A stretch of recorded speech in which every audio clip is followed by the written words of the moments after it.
Hey everyone, welcome back to the channel. Today we're diving into a topic that's essential for everyone: how to use buy now, pay later like a pro. Buy now, pay later plans have become a common option at checkout when shopping in store or online.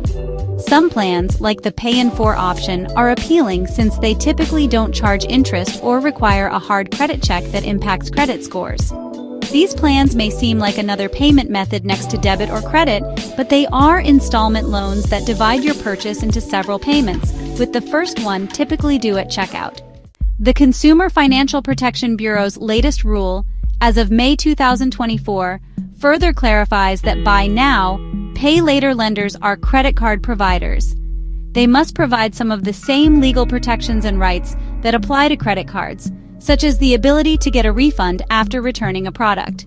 If you qualify for buy now, pay later, it can be easy to become overextended if you take on several plans, so using them frequently as a form of credit may be problematic. Here's how to use buy now, pay later the smart way. Aim to use it strategically.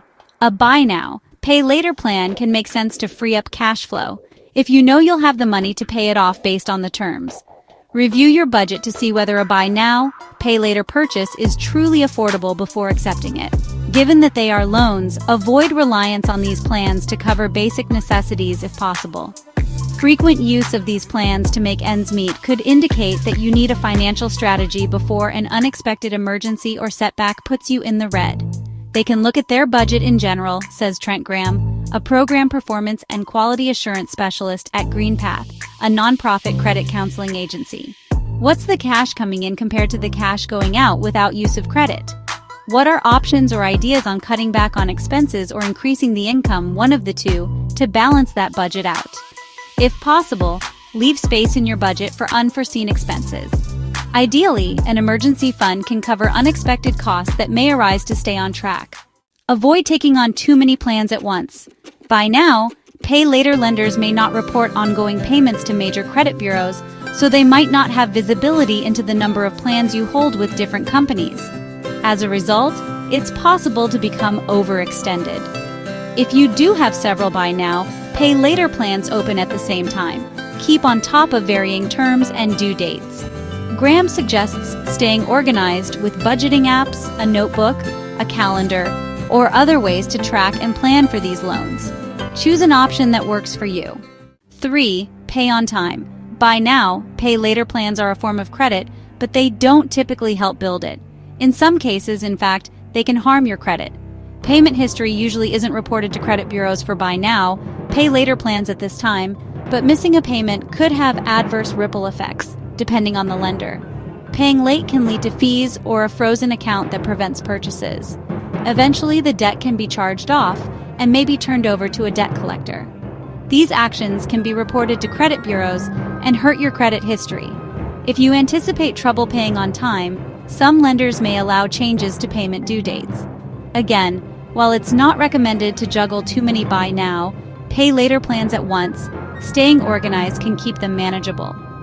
Among those who have opened credit cards, personal loans, auto loans, student loans, or mortgages, customers who also have buy now, pay later plans were more than twice as likely to be delinquent on at least one of those products by 30 days or longer, according to a 2023 report by the CFPB. 4. Select your payment method thoughtfully. Some buy now, pay later lenders allow installments to be paid with a debit card, credit card, or other options. Whether you're required to sign up for automatic repayments or you select that option, choose the payment method thoughtfully based on your goals and the purchase amount. Automatic payments with a debit card, for instance, could lead to overdraft or non-sufficient fund fees if there isn't enough money to cover the payment. Paying with a credit card can avoid this issue, but if you carry a balance from buy now, pay later plans over several months, you could be paying interest charges. A large purchase could also impact your credit utilization ratio if it uses more than 30% of your available credit. It's a key factor in credit scores. 5. Understand the terms. If you're in a hurry to check out, it may be tempting to accept a buy now, pay later plan without reading the terms of the loan. But doing so could lead to unwanted surprises.